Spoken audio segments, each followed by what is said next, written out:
Bismillahirrahmanirrahim.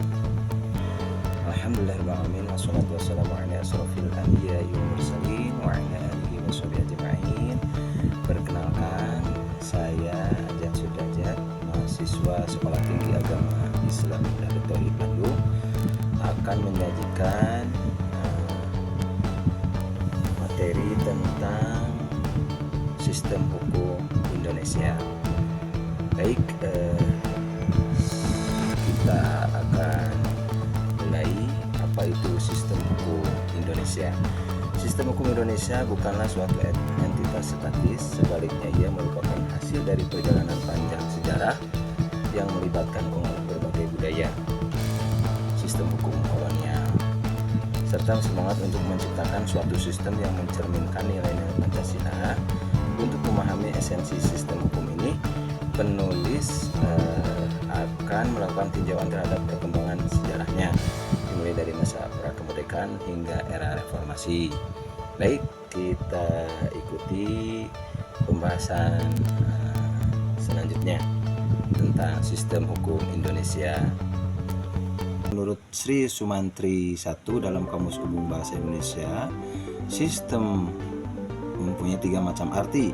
Pengertian sistem yang paling sesuai dengan topik pembicaraan ini adalah arti sistem yang pertama. Adapun arti sistem yang pertama itu ialah sekelompok bagian-bagian alat dan sebagainya yang bekerja bersama-sama untuk melakukan suatu maksud. Misalnya sistem urat syaraf dalam tubuh, sistem pemerintahan dan lain-lain. Kemudian Rusadi Kanta Prawira II mengartikan sistem sebagai suatu kesatuan yang terbentuk dari beberapa unsur atau elemen, unsur komponen atau bagian yang banyak ini satu sama lain berada dalam keterikatan yang kait dan fungsional, masing-masing kohesif satu sama lain sehingga ketotalitasan unit terjaga untuk eksistensinya. Pandepul dalam Winardi III mengartikan sistem sebagai sekumpulan elemen di antara mana terdapat adanya hubungan kerap kali dalam literatur dapat ditemukan kata-kata tambahan. Elemen-elemen mana ditujukan ke arah pencapaian sasaran umum tertentu. En verzameling van elementen waartussen realistis bestaan. Factret penbovendin in de literatur nog de volgende toevoeging elementen grid of the verwezenlijking van bepaalde gemeenschappelijke doelen. Baik, selanjutnya yaitu sistem hukum Indonesia yang perlu diperhatikan yaitu hukum adat, hukum positif, dan sistem peradilan. Mulai pemahaman terhadap struktur dan fungsi masing-masing elemen ini, kita dapat menggali lebih dalam mengenai bagaimana sistem hukum ini berperan dalam membentuk dan mengatur kehidupan bermasyarakat. Baik, kita bahas selanjutnya yaitu tentang macam-macam hukum, sistem hukum Indonesia. Terima kasih.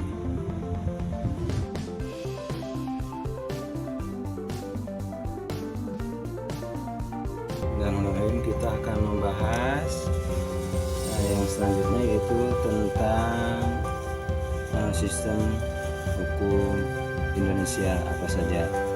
Baik, kita simak bersama-sama, sahabat. Yang pertama, sebelum ke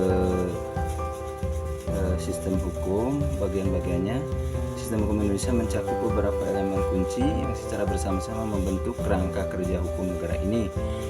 Nah, berikut adalah beberapa elemen utama dalam sistem hukum Indonesia. Yang pertama yaitu hukum adat. Nah, hukum adat ini merupakan sistem hukum tradisional dan berkembang tumbuh di tengah masyarakat adat Indonesia dan mencakup norma-norma, aturan, dan kebiasaan yang diwariskan secara turun-temurun dan mengatur kehidupan masyarakat adat. Nah, ini adalah biasanya hukum adat ini hukum yang tidak tertulis. Itu. Yang selanjutnya yaitu hukum Islam atau hukum syariah. hukum Islam ini memiliki peran yang sangat penting, terutama yang berada di daerah-daerah yang mayoritas Muslim penduduknya. Yang kedua, hukum Islam ini mencakup aspek hukum perdata, pidana, keluarga, dan ekonomi yang diambil dari ajaran Al-Quran dan Al-Hadis. Nah, jadi hukum Islam ini adalah hukum yang tercantum dalam bersumber dari Al-Quran dan Al-Hadis. Yang selanjutnya yaitu hukum nasional.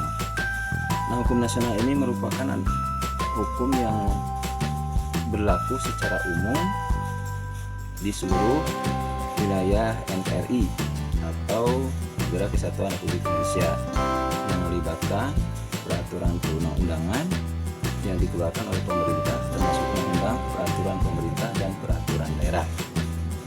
Nah, selanjutnya yaitu hukum internasional. Hukum internasional ini juga terlibat dalam hukum sebagai sistem hukum nasional di Indonesia. Nah, kita ulangi kembali elemen-elemen yang sangat penting yang ada di Indonesia, yaitu sistem hukum Indonesia, yaitu yang pertama tadi hukum adat, yang kedua hukum Islam, yang ketiga hukum nasional, dan yang keempat adalah hukum internasional.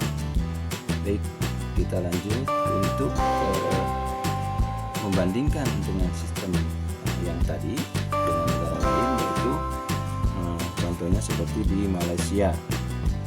Di Malaysia ini memiliki sistem hukum campuran yang juga mencakup hukum Islam dan hukum positif. Nah, hukum Islam di Malaysia diterapkan terutama dalam masalah keluarga dan agama. Nah, selanjutnya itu contoh sistem hukum yang ada di Singapura. Itu yang di Singapura itu menggunakan sistem hukum berdasarkan common law Inggris. Meskipun menggunakan common law, ada adaptasi lokal dan pengaruh dari hukum Asia. Yang selanjutnya itu di Australia. Australia ini menerapkan common law Inggris sama dengan yang Singapura, namun memiliki perbedaan signifikan dengan sistem hukum Amerika Serikat. Australia juga memiliki sistem hukum adat aborigin yang diakui. Selanjutnya itu Filipina. Nah, Filipina ini menerapkan sistem hukum campuran juga dengan pengaruh kuat dari hukum Spanyol dan hukum Amerika Serikat. Selanjutnya itu Thailand. Thailand juga menerapkan sistem hukum campuran yang dipengaruhi oleh hukum tradisional Thailand. Nah, hukum Romawi dan hukum Anglo-Saxon. Sistem ini memiliki pengaruh kuat dari hukum Romawi dalam masalah perdata.